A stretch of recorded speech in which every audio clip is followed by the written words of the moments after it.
നിങ്ങൾ ചില പ്രസംഗം കേട്ടിട്ടുണ്ടാവും.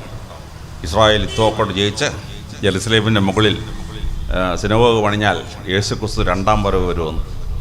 ഞാൻ പറഞ്ഞു, ആ വരുന്ന യേശുക്രിസ്തു അല്ല, സാത്താനായിരിക്കും വരുന്നത്. ഹവ്വായെ പരീക്ഷിച്ച യേശുക്രിസ്തുവിനെ പരീക്ഷിച്ച സാത്താൻ. കാര്യം ഈ കൂട്ടക്കൊലയും രക്തം ചൊരിച്ചലും യേശുക്രിസ്തുവിന് ഇഷ്ടമുള്ള സാധനമല്ല.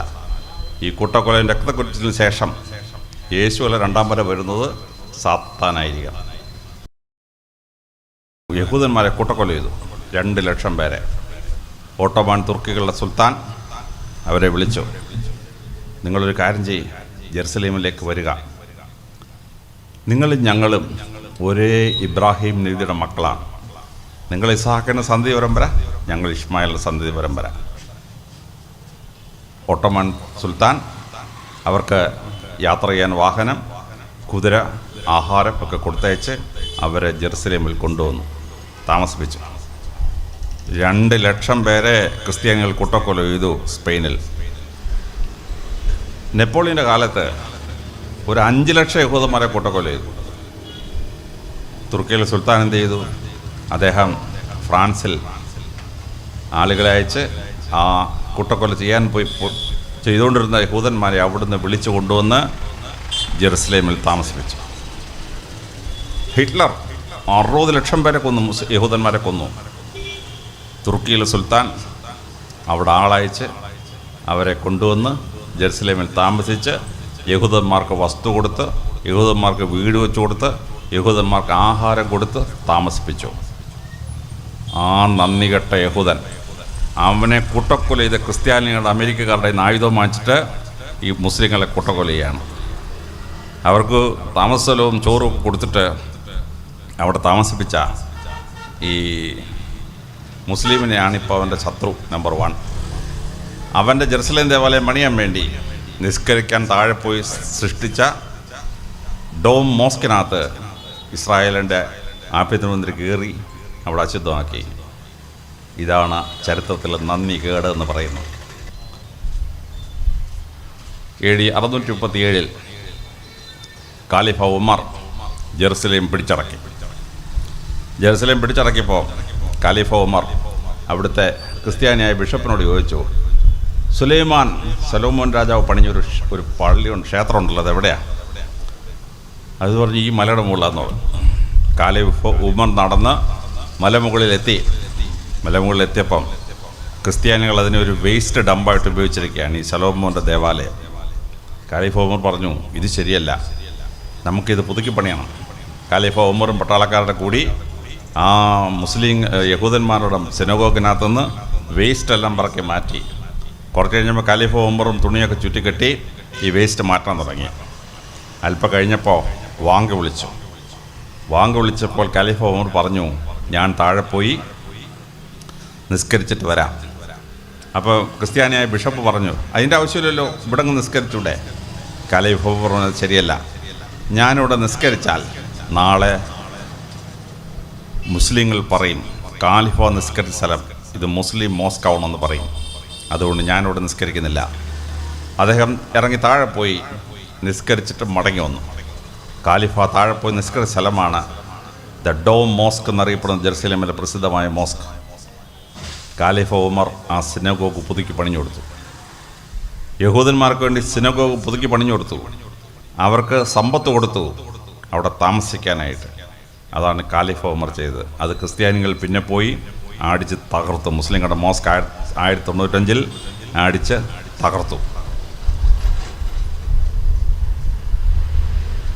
ബാഗ്ദാദ് പട്ടണത്തിൻ്റെ നടുക്ക് ഒരു ക്രിസ്ത്യൻ സ്ത്രീയുടെ ഒരു വീടുണ്ടായിരുന്നു. അപ്പോൾ ജംഗ്ഷനിൽ പള്ളി പണിയണം. ആ സ്ത്രീയോട് വസ്തു വിൽക്കുന്നോന്ന് ചോദിച്ചു. ആ സ്ത്രീ പറഞ്ഞ് വസ്തു വിൽക്കുന്നില്ല എന്ന് പറഞ്ഞു. പക്ഷേ അവിടുത്തെ കളക്ടർ, തുല്യനായ മനുഷ്യൻ, വസ്തുവിൻ്റെ വിലയുടെ 3 ഇരട്ടി കൊടുത്തിട്ട് വസ്തു കയ്യേറി ഒരു മോസ്ക് പണിയാൻ തുടങ്ങി. ആ സ്ത്രീ വന്നിട്ട് കംപ്ലൈൻറ്റ് പറഞ്ഞു ഖലീഫ ഉമറിനോട്, എൻ്റെ വീട് ഇങ്ങനെ പൊളിച്ചിട്ട് പണിയാൻ പോകുന്നു. ഖലീഫ ഉമർ കളക്ടറെയും എല്ലാം വിളിച്ചു. ഈ സ്ത്രീ പറഞ്ഞ സത്യമാണെന്ന് വെച്ചു. അതെ, സത്യമാണ്, പക്ഷേ വസ്തുവിൻ്റെ 3 ഇരട്ടി കൊടുത്തിട്ട് ഞങ്ങൾ വാങ്ങിച്ചിരിക്കുന്നത്. ഖലീഫ ഉമർ പറഞ്ഞു, ഒരു സ്ത്രീയുടെയും കണ്ണുനീർ വീഴുന്ന സ്ഥലം ഒരു ദേവാലയം പണിയാൻ കൊള്ളുകയില്ല. സ്ത്രീയുടെ കണ്ണുനീർ തീപ്പൊരിയാണ്, അത് വീഴുന്ന സ്ഥലം ദഹിച്ചു പോകും. എന്നിട്ട് ആ വിധവ സ്ത്രീക്ക്, ക്രിസ്ത്യാനിയായ വിധവ സ്ത്രീക്ക് ആ വീട് പുതുക്കി പണിഞ്ഞു കൊടുത്തു. ആ സ്ത്രീയുടെ കൊച്ചുമക്കളുടെ മക്കളിൽപ്പെട്ട ആളാണ് സദാം ഹുസൈൻ, ഇറാഖ് ഭരിക്കും ഇറാഖിൻ്റെ പ്രധാനമന്ത്രി. നിങ്ങൾ പേര് കേട്ടാൽ വിചാരിക്കും മുസ്ലിമാണെന്ന്. സദാം ഹുസൈൻ്റെ പ്രധാനമന്ത്രി ഒരു ക്രിസ്ത്യാനിയാണ്. ഈ വിധവ സ്ത്രീയുടെ സന്തതി പരമ്പര. ഇതാണ് ഇസ്ലാം ലോകത്തിനെ പഠിപ്പിച്ച മതങ്ങൾ തമ്മിലുള്ള സൗഹാർദ്ദം. ഫെർഡിനാൻഡ് ഇസബെല്ല, വേറൊരു കള്ളക്കഥ നിങ്ങൾ കേട്ടിട്ടുണ്ടാവും. കാഫർമാരെ കൊല്ലാൻ പ്രവാചകൻ പറഞ്ഞു എന്നാണ്. പ്രവാചകൻ്റെ ക്യാമ്പിൽ കയറി പ്രവാചകനെ കൊല്ലാൻ ശ്രമിച്ചവർക്കെതിരെ യുദ്ധം ചെയ്യുമ്പം ശത്രുക്കളെ പരാജയപ്പെടുത്താനും കൊല്ലാനും പറഞ്ഞു. അത് ഇന്ത്യയുടെ ആർമി ജനറൽ പാകിസ്ഥാനോട് ഓരോ യുദ്ധം ചെയ്യുമ്പോൾ സൈന്യത്തോട് പറയും ശത്രുക്കളെ കൊല്ലാൻ. അതാ പറഞ്ഞത്. അതിനെ കാഫർ എന്ന് ദുർവ്യാഖ്യാനം ചെയ്തിട്ട് ഒരു വ്യാഖ്യാനം കേട്ടിരിക്കുകയാണ്. പരിശുദ്ധ പ്രവാചകൻ അങ്ങനെ പറഞ്ഞിട്ടില്ല. തന്നെയല്ല, കാഫർ എന്ന വാക്കിനകത്ത് യഹൂദനും ക്രിസ്ത്യാനിയും വരുന്നില്ല. യഹൂദനെയും ക്രിസ്ത്യാനികളെയും പരിശുദ്ധ പ്രവാചകനെ വിളിച്ചത് കുത്ബ പീപ്പിൾ, പഴയ നിയമം.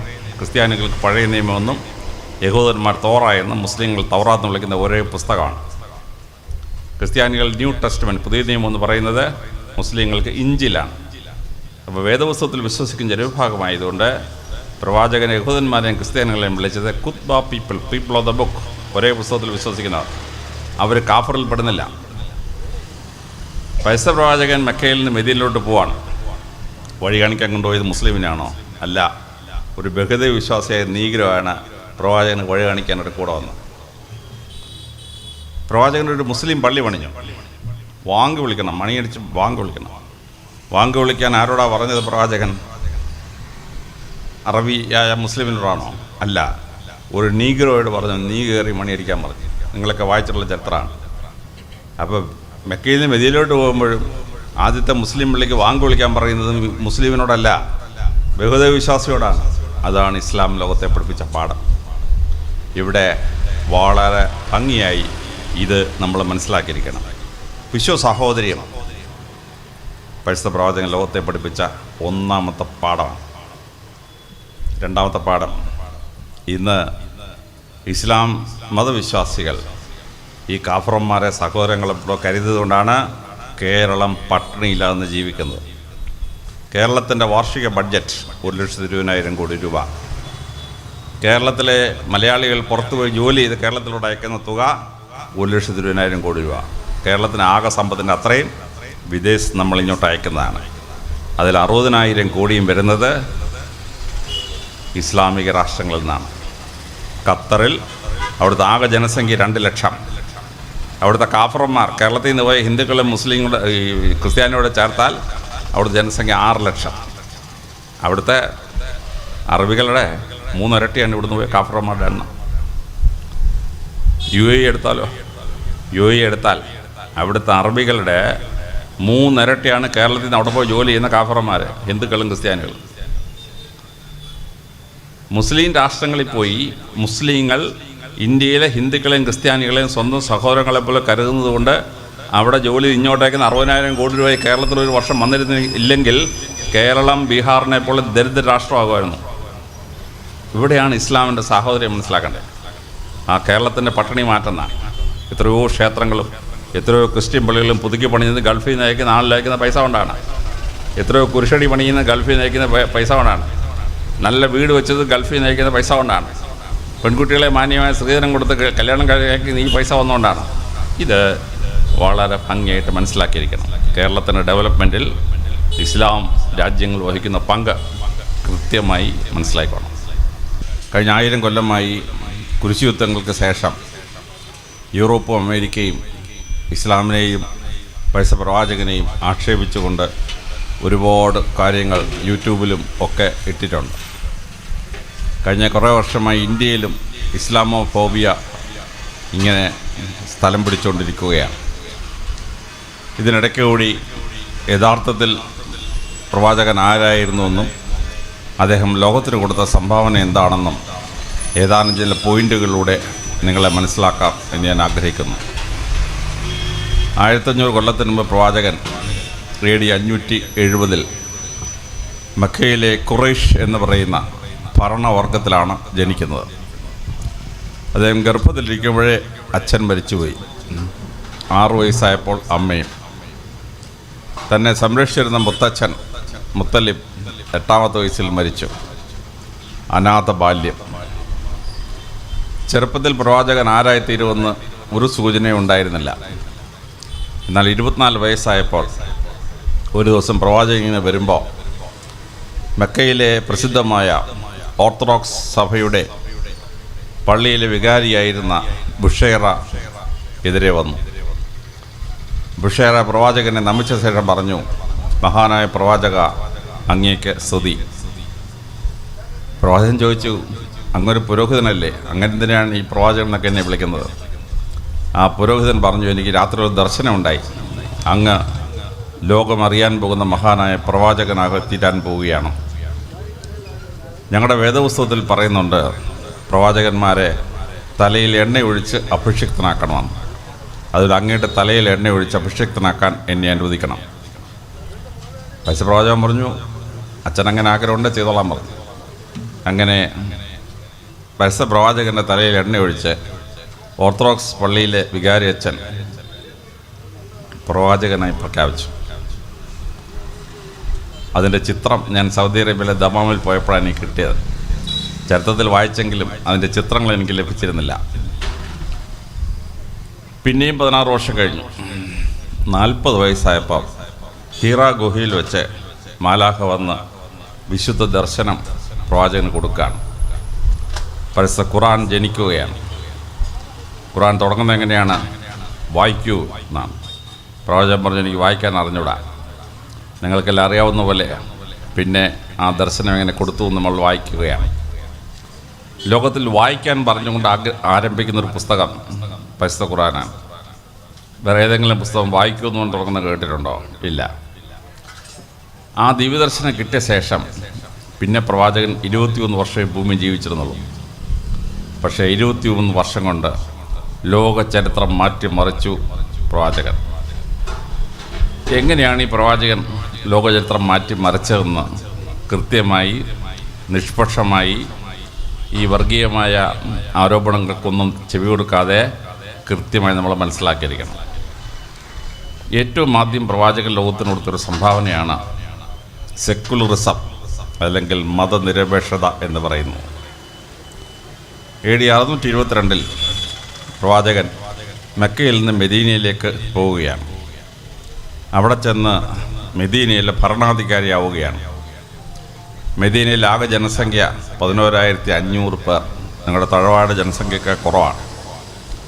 4,000 പേർ ക്രിസ്ത്യാനികൾ, 2,500 പേർ യഹൂദന്മാർ, 1,500 മുസ്ലിം, ബാക്കിയുള്ളത് ബഹുദൈവ വിശ്വാസികളായ നീഗ്രോകളാണ്. അവർക്ക് വേണ്ടി പ്രവാചകൻ ഒരു പ്രഖ്യാപനം നടത്തി. അതാണ് മെദീന ഡോക്യുമെൻ്റ് എന്ന് വിളിക്കപ്പെടുന്ന വിശ്വപ്രസിദ്ധമായ ഡോക്യുമെൻ്റ്. 42 പാരഗ്രാഫുണ്ട്. അത് തുടങ്ങുന്നത് പ്രസിദ്ധമായൊരു വാചകത്തിലാണ്. മെദീനയിൽ ജീവിച്ചിരിക്കുന്ന ക്രിസ്ത്യാനികൾക്കും യഹൂദന്മാർക്കും ബഹുദൈവ വിശ്വാസികൾക്കും മുസ്ലിങ്ങൾക്കും ഏകോദര സഹോദരങ്ങളെപ്പോലെ ജീവിക്കുന്ന ഒരു ഭരണം ഞാൻ വാഗ്ദാനം ചെയ്യുകയാണ്. 7 വർഷം പ്രവാചകൻ മെദീന ഭരിച്ചു. ഏകോദര സഹോദരങ്ങളെപ്പോലെ അവർ ജീവിച്ചു. 12 യഹൂദ ഗോത്രങ്ങളുണ്ടായിരുന്നു അവിടെ. അതിൽ 2 ഗോത്രത്തിൽപ്പെട്ടവർ പ്രവാചകനെ കൊല്ലാൻ ശ്രമിച്ചു. ആ കൊല്ലാൻ ശ്രമിച്ചവരുടെ കൂട്ടത്തിൽ നിന്ന് 42 പേരെ അദ്ദേഹം വധശിക്ഷയ്ക്ക് വിധിച്ചു. പക്ഷെ ബാക്കി യഹൂദന്മാർക്കൊരു കുഴപ്പമില്ല. ആ 12 യഹൂദ തറവാടുകളും മെദീനയിൽ തന്നെ ഉണ്ടായിരുന്നു. 7 കൊല്ലം കഴിഞ്ഞ് പ്രവാചകൻ മക്കയുടെ ഭരണാധികാരിയായി. മക്കയുടെ ഭരണാധികാരിയായി 3 ഉംറകൾ ചെയ്ത ശേഷം AD 632 പ്രവാചകൻ അറഫ മലമുകളിലെത്തി 1,00,000 പേർ കേട്ടു നിൽക്കെ ചെയ്ത വിശ്വപ്രസിദ്ധമായ പ്രസംഗമാണ് അറഫ പ്രസംഗം. ആ പ്രസംഗത്തിൽ പ്രവാചകൻ പറഞ്ഞു, ലോകമെങ്ങുമുള്ള യഹൂദന്മാരും ക്രിസ്ത്യാനികളും ബഹുദൈവ വിശ്വാസികളും മുസ്ലിങ്ങളും ഏകോദര സഹോദരങ്ങളെപ്പോലെ ജീവിക്കുന്ന ഒരു ഭരണക്രമം നാം സൃഷ്ടിക്കണം. മെദീനയിൽ തുടങ്ങിയ ആ ഏകോദര സഹോദര ഭാവം. ഞാൻ ഒരു 6 മാസത്തിന് മുമ്പാണ് ലോകം മാറ്റിമറിച്ച പ്രസംഗങ്ങൾ എന്ന പുസ്തകം DC പബ്ലിഷ് ചെയ്തത്. ആ പുസ്തകത്തിൽ ഞാൻ അറഫ പ്രസംഗം കോട്ട് ചെയ്യുന്നുണ്ട്. എങ്ങനെയാണ് ഈ അറഫ പ്രസംഗം ലോകത്തെ മാറ്റിമറിച്ചതെന്ന് നമ്മൾ പറയുന്നു. ഇസ്ലാം ലോകത്തെവിടെ പോയപ്പോഴും ഈ തത്വം പാലിച്ചിരുന്നു. ഇറാഖിലും സിറിയയിലും മുസ്ലിങ്ങൾ 1500 കൊല്ലമായി ഭരിക്കുകയാണ്. അവിടുത്തെ പാത്രീസ് ബാവായും മെത്രാന്മാരും 1500 കൊല്ലമായി സുഖമായോടെ താമസിക്കുകയാണ്. ഇവിടെ പാത്രീസ് ബാവയുടെ പള്ളി പോലീസിനെ ഉപയോഗിച്ച് പിടിക്കുന്നുണ്ട്. സിറിയയിലും ഇറാഖിലും പാത്രീസ് ബാവായും ഓർത്തഡോക്സുകാരും ക്രിസ്ത്യാനികളും ബിഷപ്പും ജനങ്ങളും സുഖമായി താമസിക്കുന്നു. എഫേസൂസിലെ പൗലോസ് അപ്പോസ്തലൻ താമസിച്ചിരുന്ന വീടും അദ്ദേഹം പാലിച്ചിരുന്ന പള്ളിയും സുഖമായി മുസ്ലിങ്ങൾ 1500 കൊല്ലമായി കാത്തുരക്ഷിക്കുന്നു. ഒരു കുഴപ്പവും അതിന് സംഭവിച്ചിട്ടില്ല. ഈജിപ്തിൽ ഒരു പാത്രീസ് ബാവായും 120 ബിഷപ്പന്മാരും 20% ജനങ്ങളും ക്രിസ്ത്യാനികളാണ്. കഴിഞ്ഞ 1500 വർഷമായി തുടർച്ചയായി മുസ്ലിങ്ങൾ ഭരിക്കുന്ന ഈജിപ്തിൽ ആ ക്രിസ്ത്യാനികൾക്ക് ഒരു കുഴപ്പവും പറ്റിയിട്ടില്ല. അവരുടെ ഒരു പള്ളിയും തകർക്കപ്പെട്ടിട്ടില്ല. അവർ സുഖമായി താമസിക്കുന്നു. ഇസ്ലാം ചരിത്രത്തിലെ പ്രഗത്ഭനായ രാജാവായിരുന്നു Harun al Rasheed. Harun al റഷീദിൻ്റെ പ്രധാനമന്ത്രി ക്രിസ്ത്യാനിയാണ്. മെയിൻ പ്രധാനമന്ത്രി ക്രിസ്ത്യാനിയായിരുന്നു. ക്രിസ്ത്യൻസ് ആ സാമ്രാജ്യത്തിൻ്റെ ഭാഗമായിരുന്നു. മുസ്ലിങ്ങൾ 2 കോടി ചതുരശ്ര കിലോമീറ്റർ ഭരിച്ചു ഒരു നൂറ്റാണ്ട് കഴിഞ്ഞപ്പോഴേക്ക്. ആ 2 കോടി ചതുരശ്ര കിലോമീറ്ററുള്ള ഇസ്ലാമിക സാമ്രാജ്യത്തിൽ മുസ്ലിങ്ങളുടെ അംഗസംഖ്യ 2%. ബാക്കി 98% ബഹുദൈവ വിശ്വാസികളും ക്രിസ്ത്യാനികളുമാണ്, യഹൂദന്മാരാണ്. അവർ ഇസ്ലാമിക സാമ്രാജ്യത്തിൽ പരിപൂർണമായി സംരക്ഷിക്കപ്പെട്ടു എന്നുള്ളത് ചരിത്രമാണ്. ഇസ്ലാം ഇന്ത്യയിൽ വന്നു. ഇന്ത്യയിലെ അക്ബർ ചക്രവർത്തി ഉണ്ടായി. അക്ബർ ചക്രവർത്തിയുടെ ഭാര്യ ജോധാബായി ഹിന്ദുവാണ്. ജോധാബായിക്ക് പ്രാർത്ഥിക്കാൻ വേണ്ടി അക്ബർ ചക്രവർത്തി ഫത്തേപൂർ സിക്രിയിലെ തൻ്റെ വീടിനോട് ചേർന്ന്, കൊട്ടാരത്തോട് ചേർന്ന് ഒരു ക്ഷേത്രം ഉണ്ടാക്കി. എന്തിനാണ്? ജോധാബായിക്ക് പ്രാർത്ഥിക്കാനായിട്ട്. ജോധാബായി മുസ്ലിം ആവാൻ ഒരിക്കൽ പോലും അക്ബർ ആവശ്യപ്പെട്ടില്ല. ആ ഹിന്ദു സ്ത്രീ പ്രസവിച്ച മകൻ സലീം പിന്നീട് രാജാവായി. അക്ബർ ചക്രവർത്തിക്ക് മുസ്ലിം സ്ത്രീകളിൽ 3 മക്കളുണ്ടായിരുന്നു. അവരെ പിൻഗാമിയാക്കാമായിരുന്നു. ഷാജഹാൻ എത്തുമ്പോഴേക്കും ഷാജഹാൻ 90% ഹിന്ദുവാണ്. DNA ടെസ്റ്റ് ചെയ്താൽ 90% ഹിന്ദുവാണ്. 10% ഉള്ളൂ ഇസ്ലാമിക DNA ഷാജഹാൻ. അക്ബർ ഒരു മന്ത്രിസഭ ഉണ്ടാക്കി. പ്രധാനമന്ത്രി ആരാണ്? ബീർബൽ, ഒരു ബ്രാഹ്മണൻ. അദ്ദേഹത്തിൻ്റെ ധനകാര്യമന്ത്രി ആരാണ്? രാജാ തോണ്ടർമാൽ, ഒരു വൈശ്യൻ. അക്ബറിൻ്റെ സേനാനായകൻ ആരാണ്? രാജാ മാൻസിംഗ്, ഒരു രജപുത്രൻ. അക്ബറുടെ മന്ത്രിസഭയിലെ 12 പേരിൽ 10 പേരും ഹിന്ദുക്കളാണ്. 2 മന്ത്രിമാരേ ഉള്ളൂ മുസ്ലിങ്ങൾ. ചരിത്രത്തിൽ ഏറ്റവും കൂടുതൽ ചീത്തപ്പേര് കേട്ട ഒരു മനുഷ്യൻ ഔറംഗസീബാണ്. ബ്രിട്ടീഷുകാർ മനഃപൂർവ്വം ഉണ്ടാക്കിയ ഔറംഗസീബിനെതിരെയുള്ള ദുരാരോപണങ്ങൾ. ഔറംഗസീബിൻ്റെ പ്രധാനമന്ത്രി ആരാണ്? രാജാ തേജ് ബഹാദൂർ, ഹിന്ദുവാണ്. ഔറംഗസീബിൻ്റെ മന്ത്രിസഭയിലെ 12 പേരിൽ 9 പേരും ഹിന്ദുക്കളാണ്. ഔറംഗസീബിൻ്റെ സൈന്യത്തിലെ 90% ഹിന്ദുക്കളാണ്. ഔറംഗസീബ് ഏതെങ്കിലും ഹിന്ദു ക്ഷേത്രം പൊളിക്കാൻ പറഞ്ഞാൽ ആ സൈന്യം ഔറംഗസീബിനെ വെട്ടിക്കൊന്നതിനായിരുന്നു. കാര്യം സൈന്യം 90% ഹിന്ദുക്കളായിരുന്നു. ഔറംഗസീബിൻ്റെ സൈന്യം. ഔറംഗസീബിൻ്റെ ഭരണം 1707 അവസാനിക്കുമ്പോൾ ഇന്ത്യയുടെ ആകെ ജനസംഖ്യയുടെ 1% ഹിന്ദുക്കൾ, മുസ്ലിങ്ങൾ. 1%. 500 കൊല്ലം ഇന്ത്യ ഭരിച്ച മുസ്ലിങ്ങൾക്ക് ബലം പ്രയോഗിച്ച് മതം വളർത്താനാണെങ്കിൽ മതം വളർത്തിക്കൂടായിരുന്നു. അവർ ചെയ്തില്ല. 700 കൊല്ലം ഗുജറാത്ത് ഭരിച്ചു അഹമ്മദ് സുൽത്താൻമാർ. 700 കൊല്ലം മുസ്ലിങ്ങൾ ഭരിച്ച ഗുജറാത്തിൽ മുസ്ലിങ്ങളുടെ അംഗസംഖ്യ 6%. ഇതാണ് ചരിത്രം. മുസ്ലിങ്ങൾ വാളുകൊണ്ടും മതം വളർത്തിയെന്നൊക്കെ നിങ്ങൾ കേട്ടിട്ടുണ്ട്. അതുകൊണ്ടാണ് ഞാൻ സത്യം നിങ്ങളോട് പറയുന്നത്. ഒരുപാട് പേരുദോഷം കെട്ടിയ ഒരു മനുഷ്യനാണ് ടിപ്പു സുൽത്താൻ. ഉള്ള കള്ളങ്ങളെല്ലാം അദ്ദേഹത്തെപ്പറ്റി പറഞ്ഞിരിക്കുകയാണ്. ടിപ്പു സുൽത്താൻ്റെ പ്രധാന ഭാര്യ വടകരക്കാരി ഉണ്ണിച്ചാറായ എന്ന ഒരു നായർ സ്ത്രീയാണ്. ആ ഉണ്ണിച്ചാറയോട് ഒരിക്കൽ പോലും ഇസ്ലാമാവാൻ ടിപ്പു സുൽത്താൻ പറഞ്ഞില്ല. ശ്രീരംഗപട്ടണത്തെ അദ്ദേഹത്തിൻ്റെ കൊട്ടാരത്തോട് ചേർന്ന് ഒരു ക്ഷേത്രം പണിഞ്ഞു ടിപ്പു സുൽത്താൻ. എന്തിനാണ്? ഭാര്യ ഉണ്ണിച്ചാറയ്ക്ക് പോകാൻ.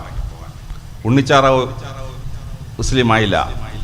ടിപ്പുവിൻ്റെ മരണശേഷവും ഉണ്ണിച്ചാറ ഹിന്ദുവായി തുടർന്നു. ടിപ്പു സുൽത്താൻ്റെ പ്രധാനമന്ത്രി പൂർണ്ണയ്യ ബ്രാഹ്മണനായിരുന്നു. ടിപ്പുവിൻ്റെ മന്ത്രിസഭയിലെ 12 പേരിൽ 9 പേരും ഹിന്ദുക്കളായിരുന്നു. വിജയനഗര സാമ്രാജ്യത്തിലെ പ്രശ്ന ചക്രവർത്തി കൃഷ്ണദേവരായക്ക് ഒരു മോളുണ്ടായിരുന്നു. മോളെ കല്യാണം കഴിച്ച ആരാണ്? ബീഹാറിലെ മുസ്ലിം സുൽത്താൻ്റെ മകൻ കൃഷ്ണദേവരായുടെ മോളെ കല്യാണം കഴിച്ചത്.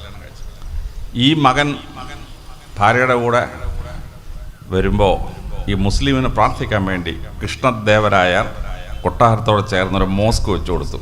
ഈ മോളെ കെട്ടിയ മരുമോൻ മുസ്ലിം വരുമ്പോൾ ആരും എന്നെ ലൗലിഹാവെന്നും വിളിച്ചില്ല കേട്ടോ. സുഖമായിട്ട് വന്ന് താമസിച്ചു. ഇതാണ് ഇസ്ലാമിൻ്റെ ചരിത്രം. മൂന്നാമതായി പ്രവാചകൻ ലോകത്തിന് കൊടുത്തത് ഭരണക്രമത്തെ സ്ഥിരീകരിക്കുക എന്നുള്ളതാണ്. കേരളം ഒരിക്കലും മുസ്ലിങ്ങൾ ഭരിച്ചിട്ടില്ല. കണ്ണൂർ പട്ടണത്തിൽ മാത്രം അറക്കൽ ബീവി ഭരിച്ചിരുന്നു. ഒരു പട്ടണം മാത്രമേ ഉള്ളൂ. പക്ഷേ കേരളത്തിൻ്റെ ഭരണക്രമം എടുത്താൽ നമ്മളിന്ന് സദ്ഭരണത്തിൻ്റെ ഭാഗമായി ആഘോഷിക്കുന്ന ഭരണക്രമം എടുത്താൽ അത് മുഴുവൻ പരിശുദ്ധ പ്രവാചകൻ ഉണ്ടാക്കിയ ഇസ്ലാമിക ഭരണമാണ്. നമ്മൾ രാജാവ് കഴിഞ്ഞാൽ പിന്നത്തെ ആൾ ദിവാനാണ്. സർ CP രാമസ്വാമി അയ്യർ ദിവാൻ എന്ന വാക്ക് പരിശുദ്ധ പ്രവാചകൻ ഉണ്ടാക്കിയതാണ്. അറബി ഭാഷയിൽ ദിവാൻ എന്ന് പറഞ്ഞാൽ രണ്ടാമത്തെ ആൾ. ആ ദിവാൻ തിരുവിതാംകൂറിൻ്റെയും കൊച്ചിയുടെയും ഭരണകർത്താവ്. രാജാവ് കഴിഞ്ഞാൽ പിന്നെ ഭരണകർത്താവ് ദിവാനായിരുന്നു. രാജ്യത്തെ പ്രവാചകൻ പല പ്രോവിൻസായി തിരിച്ചു. ആ പ്രോവിൻസിന് ഇട്ട പേരാണ് സില്ല അറബി ഭാഷയിൽ. ആ സില്ല മലയാളത്തിൽ വന്നപ്പോൾ ജില്ല. പത്തനംതിട്ട ജില്ല, ആലപ്പുഴ ജില്ല. ഈ ജില്ല എന്നുള്ള വാക്ക് പ്രവാചകൻ ഉണ്ടാക്കിയതാണ്. മുസ്ലിങ്ങളുടെ ഭരണക്രമമാണ്. ആ ജില്ല ഭരിക്കാൻ വേണ്ടി ഒരു തസ്തിക ഉണ്ടാക്കി, പേഷ്കാർ.